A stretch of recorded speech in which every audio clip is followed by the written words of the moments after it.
Good morning student. स्वागत है आपका गुरुकुल प्राइवेट आईटीआई के डिजिटल लर्निंग क्लास में। पिछले क्लास में हमने एम्प्लॉयबिलिटी स्किल में कम्युनिकेशन स्किल के बारे में पढ़ा था।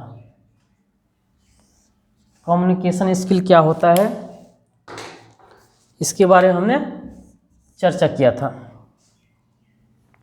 कितनी तरह से कम्युनिकेशन हम कर सकते हैं, क्या क्या माध्यम होता है, इन सारे चीज़ों के बारे में हमने चर्चा किया था। आज हम चर्चा करेंगे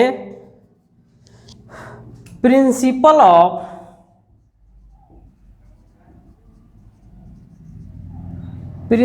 ऑफ इफेक्टिव कम्युनिकेशन।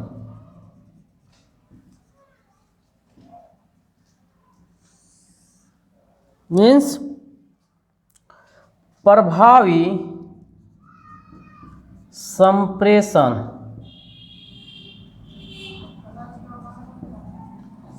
के सिद्धांत।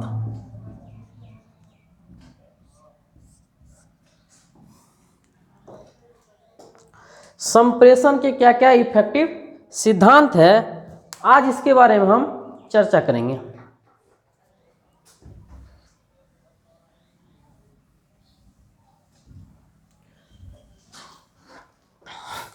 तो प्रभावी संप्रेषण के लिए कि कोई भी कम्युनिकेशन हमारा इफेक्टिव कब होगा, उसके लिए किन किन कारक का होना आवश्यक है।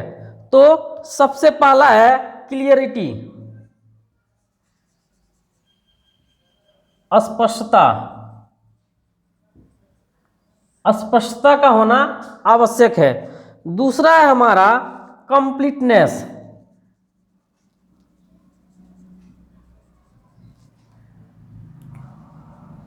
पूर्णता, कंप्लीटनेस। तीसरा है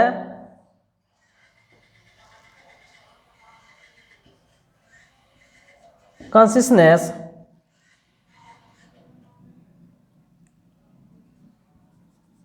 कंसिस्टेंस या संक्षिप्तता।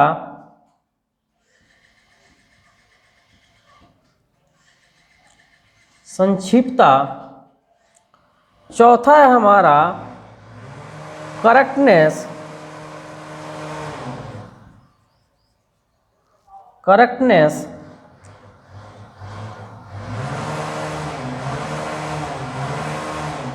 यथार्थता।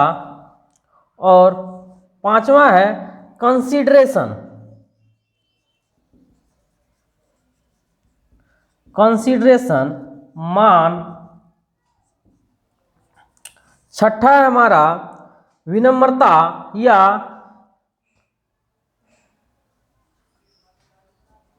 कर्टिसी।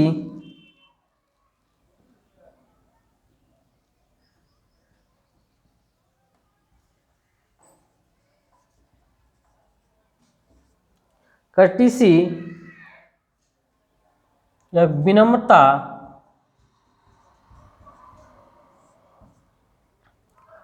सातवां है हमारा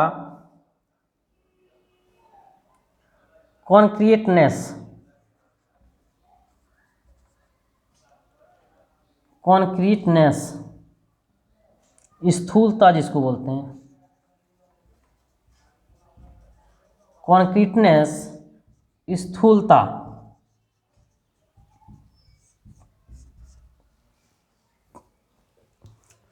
तो किसी भी कम्युनिकेशन को प्रभावी बनाने के लिए इन सातों का होना बहुत ही आवश्यक है। अगर इसमें से किसी में भी अगर कमियां आएगी तो वह कम्युनिकेशन हमारा प्रभावी नहीं होगा और हमारा कम्युनिकेशन कंप्लीट नहीं हो सकता। दैट मीन्स कि फीडबैक मिलने की जो संभावना होगी वह बहुत ही कम हो जाएगी। तो बारी बारी से चर्चा करेंगे हम इसके बारे में, ये होता क्या है।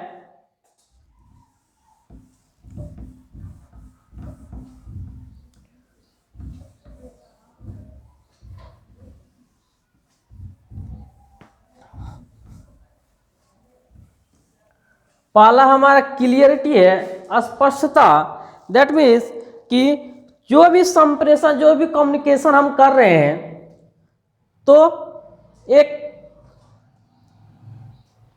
जो सेंडर है हमारा, सेंडर के लिए, और जो रिसीवर है हमारा, प्राप्तकर्ता जो है, जो प्रेषक है और जो प्राप्तकर्ता है, दोनों के लिए जो कम्युनिकेशन है वो क्या होना चाहिए?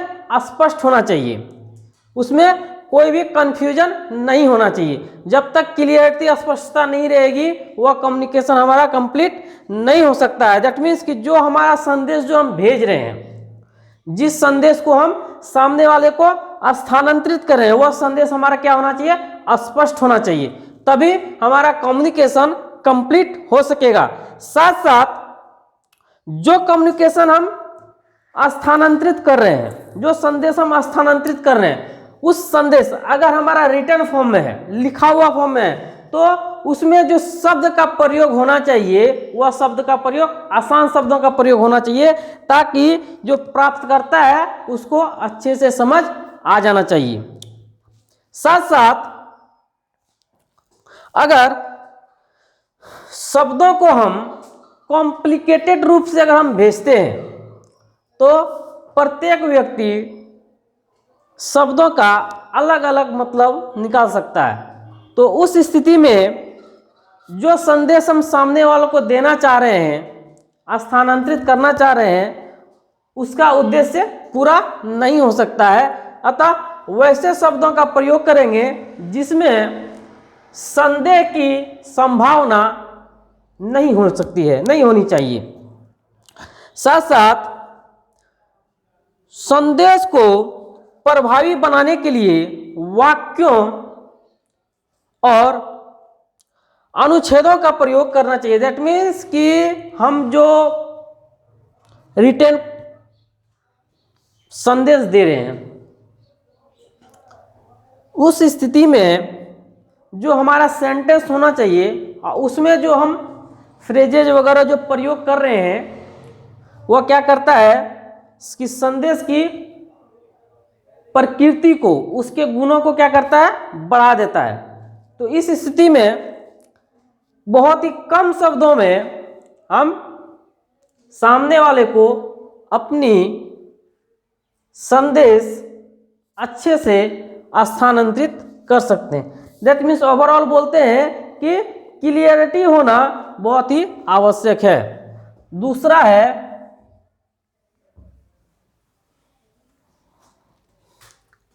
कंप्लीटनेस।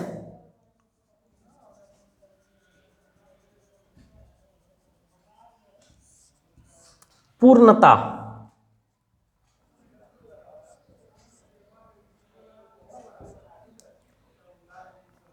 तो जो भी मैसेज हो वह क्या होना चाहिए? हमारा पूर्ण होना चाहिए। अपूर्ण अगर हम मैसेज किसी को देते हैं तो वह हमारा कम्युनिकेशन को कंप्लीट नहीं करेगा। दैट मीन्स कि जो भी हम डेटा या कोई भी संदेश अगर हम स्थानांतरित कर रहे हैं, ट्रांसफर कर रहे हैं, तो वह पूर्ण रूपेण होना चाहिए, पूर्ण होना चाहिए। अगर संदेश हमारा अपूर्ण हो तो उसमें क्या होगा कि वह संदेश प्राप्तकर्ता के लिए, जो उस संदेश को, जो उस मैसेज को रिसीव कर रहा है, उसके लिए गड़बड़ी पैदा कर सकती है, कंफ्यूजन क्रिएट कर सकता है। तो प्रत्येक व्यक्ति को जो प्राप्त करता है,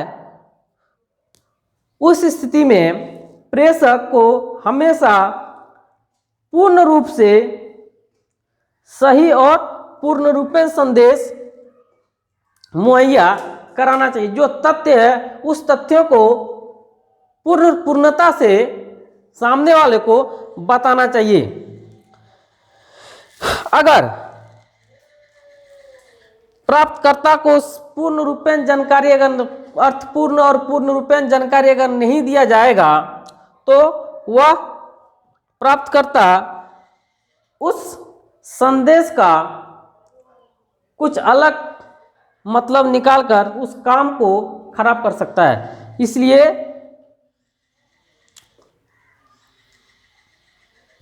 इसलिए हमारा जो कम्युनिकेशन होता है वह पूर्ण होना चाहिए।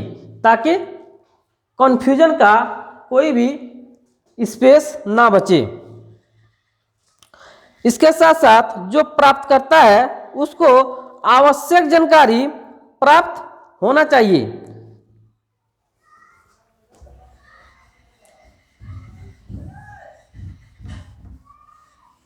अगला है हमारा कॉन्सियसनेस।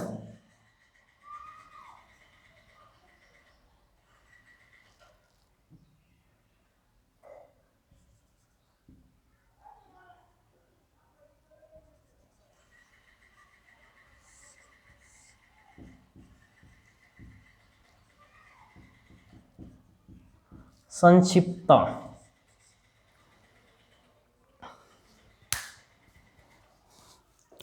तो जब भी हम कोई संप्रेषण करेंगे, कोई कम्युनिकेशन हम किसी को भेजते हैं, तो वह क्या होना चाहिए, हमारा संक्षिप्त होना चाहिए।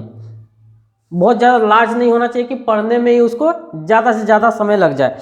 इस स्थिति में क्या होता है, कोई भी संदेश अगर पढ़ने में ज़्यादा समय लगता है तो कोई भी व्यक्ति नेचुरली उतना समय पढ़ने में नहीं दे बिताना चाहता है, क्योंकि काम का प्रेशर इतना ज़्यादा रहता है कि वह उतना पढ़ता नहीं है। तो जो भी मैसेज होना चाहिए वह क्या होना चाहिए, संक्षिप्त रूप में होना चाहिए, शॉर्ट टाइप होना चाहिए। अगर शॉर्ट टाइप रहेगा तो वह सूचनाओं को जल्दी समझ के उस पर काम करने शुरू कर देगा। साथ साथ अगर यह संक्षिप्त होगा तो इसमें समय और पैसे दोनों की बचत होती है। यह संक्षिप्त संदेश क्या होता है, जो हमारा मुख्य संदेश है उसको रेखांकित करता है कि यह क्या चीज़ है, जो हमारा मेन थीम है उस थीम को दर्शाता है। इसलिए संक्षिप्त संप्रेषण के द्वारा श्रोतागण को संक्षिप्त और आवश्यक संदेश भेजना चाहिए। अगला है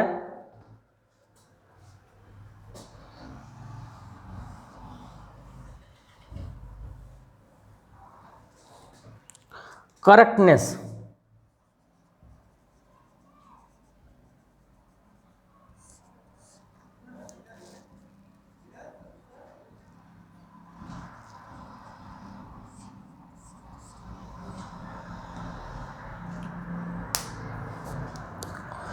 देखो, जब भी हम किसी को संदेश भेजते हैं, ठीक है, तो उसमें जो प्रयोग किए जाने वाला जो भाषा होता है वो हमेशा क्या होना चाहिए, करेक्ट होना चाहिए। अगर हम करेक्ट वर्ड्स का प्रयोग नहीं करेंगे, जैसे गुड और गुड्स, यहाँ पर गुड का मतलब अच्छा होता है और गुड्स का मतलब वस्तु होता है। इस स्थिति में अगर हम गुड्स के जगह गुड लिख के अगर भेज दें तो यह क्या होगा कि जो संदेश हम दे रहे हैं वह क्या होगा, संदेश गलत होगा। तो हमेशा जो भाषा और शब्दों का प्रयोग हम करेंगे, सामने वाले को जो प्राप्त करता है उसको स्थानांतरित करने के लिए, संदेश को स्थानांतरित करने के लिए, तो हमारा शब्द और भाषा क्या होना चाहिए, करेक्ट होना चाहिए, सही होना चाहिए। इसके साथ साथ जब हम लिखित रूप में संदेश को स्थानांतरित करेंगे प्राप्तकर्ता के पास, तो व्याकरण संबंधी त्रुटियों का ज़्यादा ध्यान रखना चाहिए। इसके साथ साथ अगर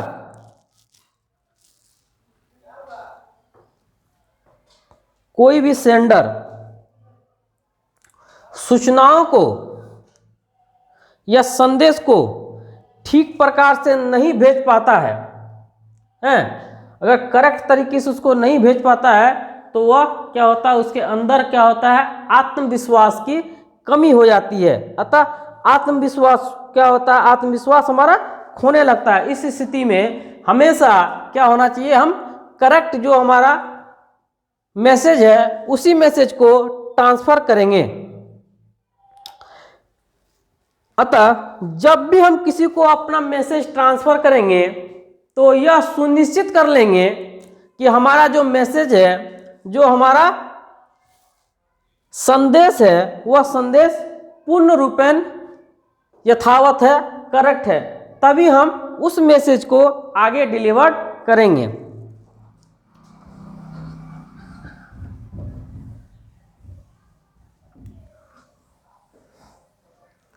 अगला है कंसीडरेशन।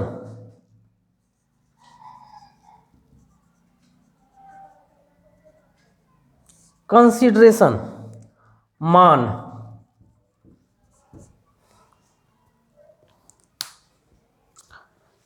अतः जब हम किसी भी संदेश को भेजेंगे तो उस संदेश में प्राप्तकर्ता का जो पृष्ठभूमि है और जो हमारा उस प्राप्तकर्ता का दृष्टिकोण है, उसके दृष्टिकोण और पृष्ठभूमि आदि को ध्यान में रखकर ही हम कोई भी मैसेज को डिलीवर करेंगे। प्राप्तकर्ता को लाभ के बारे में ज़्यादा से ज़्यादा बताना चाहिए। जब भी कोई भी हम मैसेज ट्रांसफ़र करते हैं तो जो हमारा श्रोतागण होता है या जो प्राप्तकर्ता, जो रिसीवर होता है, उसको ज़्यादा से ज़्यादा फायदा के बारे में बताया जाना चाहिए। और हमारा मैसेज ऐसा होना चाहिए ताकि किसी के आत्मसम्मान को और भावनाओं को ठेस नहीं पहुंचाए। अतः मैसेज हमेशा किसी के भावनाओं को तथा आत्मसम्मान को ठोस पहुंचाना रहित होना चाहिए। अगला है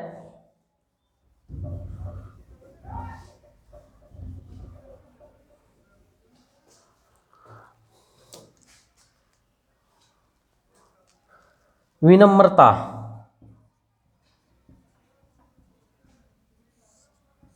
या फिर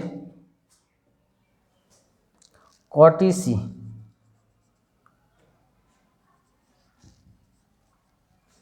कॉर्टेसी तो जो भी हमारा प्रेषक है, जो मैसेज को ट्रांसफर कर रहा है, प्रेषक, वह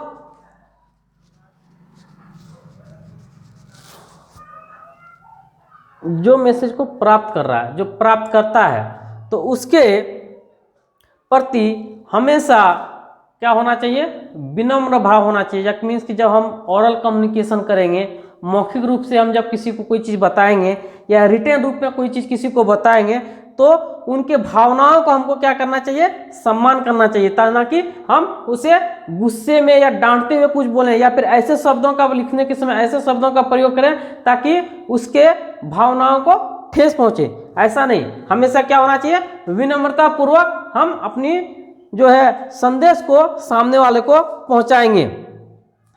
तो हमेशा जो हमारा प्रेषक है, जो संदेश को भेज रहा है, और जो हमारा प्राप्त करता है, जो संदेश को प्राप्त कर रहा है, उन दोनों के भावनाओं को ध्यान में रखते हुए कोई भी संदेश को हम डिलीवर करना चाहिए हमें।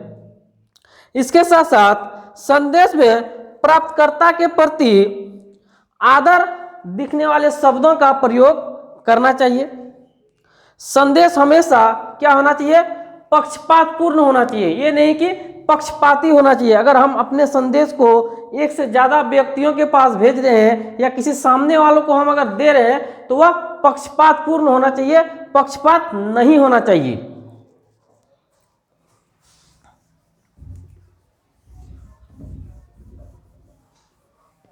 इसके बाद है हमारा कॉन्क्रीटनेस, स्थूलता।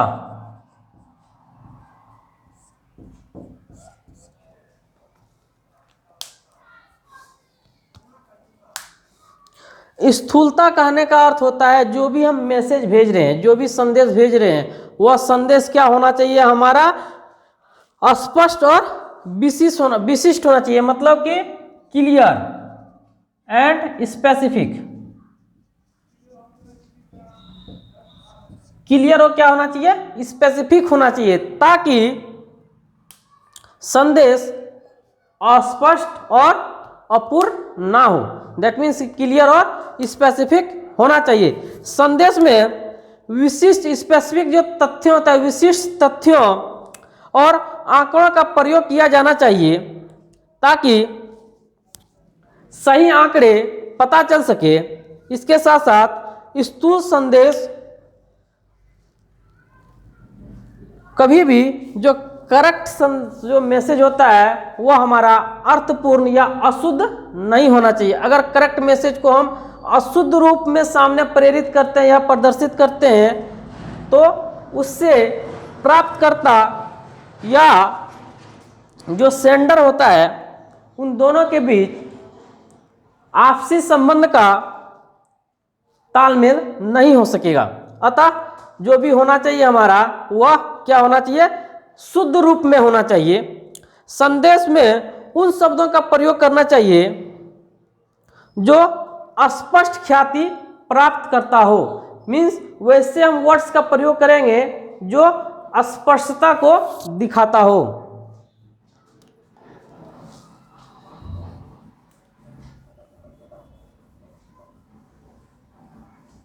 ये तो हो गया हमारा प्रिंसिपल ऑफ इफेक्टिव कम्युनिकेशन। हम संप्रेषण को कैसे प्रभावशाली बनाएंगे या कौन कौन से सिद्धांत के तहत हम संप्रेषण को प्रभावी बना सकते हैं। अब है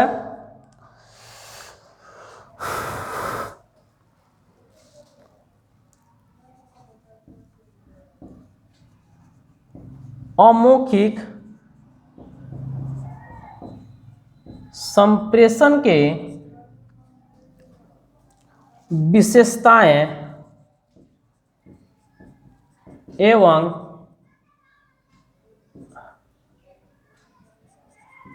लक्षण, कैरेक्टरिस्टिक्स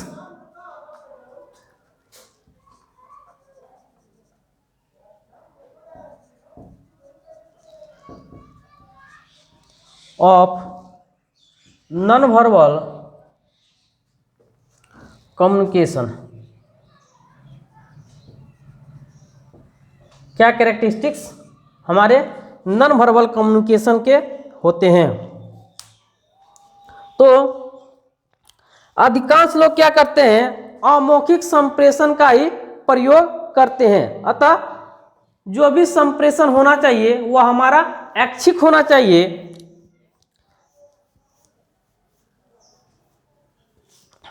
ताकि संदेश को सामने वाले तक अच्छे से पहुंचाया जा सके।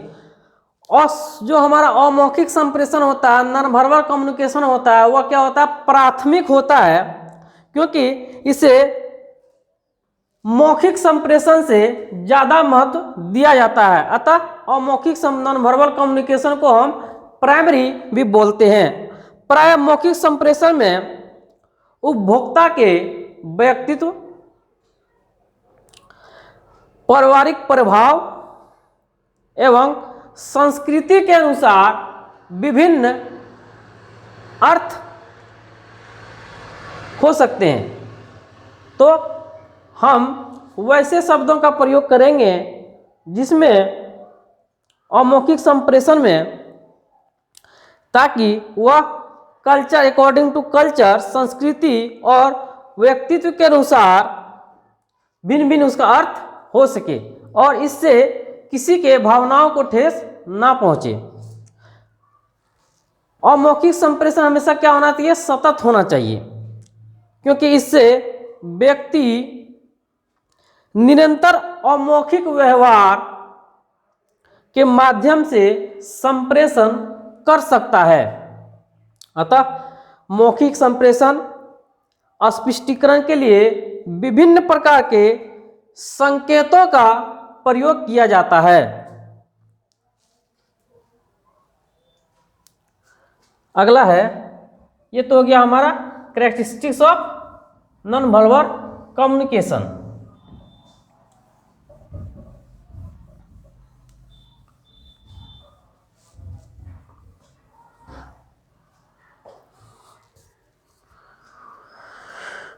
अब है component of non verbal communication. क्या क्या घटक हैं? अमौखिक संप्रेषण के घटक, अमौखिक संप्रेषण के घटक कौन कौन से घटक हैं? तो पहला होता है काइनेसिक्स।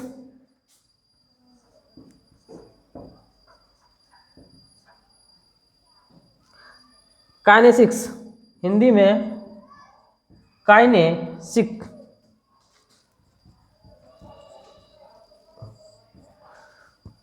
दूसरा होता है पैरा लैंग्वेज।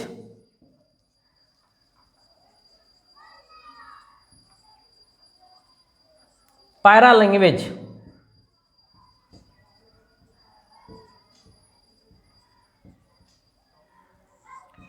Para language. तीसरा होता है हमारा प्रोक्सेमिक्स। प्रोक्सेमिक्स।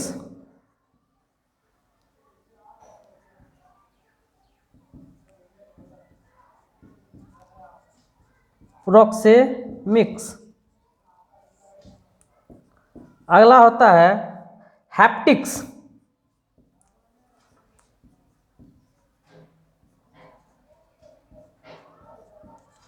हैप्टिक्स। अगला क्लॉथिंग।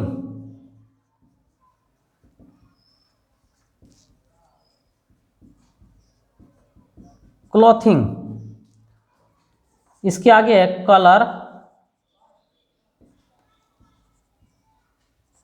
कलर।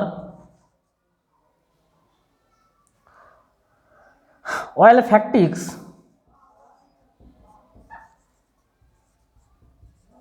ऑयलफैक्टिक्स, ये ओ है, ऑयलफैक्टिक्स। ऑयलफैक्टिक्स। ऑयलफैक्टिक्स।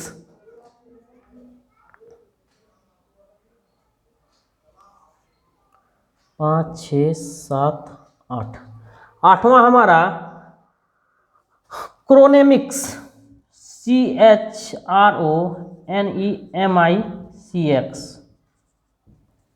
क्रोनेमिक्स।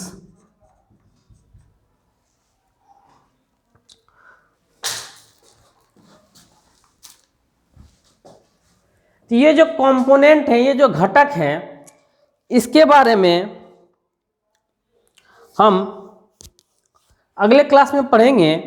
जैसे काइनेमिक्स जो होता है वह क्या करता है? चेहरे के हाव भाव को, अभिव्यक्ति को, इरादे को, मुद्रा को दर्शाता है, जिसको भी हम लोग बोलते हैं। जैसे एक्टिंग कोई करता है तो वह अपने चेहरे के हाव भाव और इरादे से सामने वाले को समझाने की कोशिश करता है या रोल प्ले करता है, उसी को हम लोग काइनेसिक्स कहते हैं। तो इसके बारे में, ये जो 8 घटक हैं हमारे नॉन वर्बल कम्युनिकेशन के, इसके बारे में हम अगले क्लास में चर्चा करेंगे।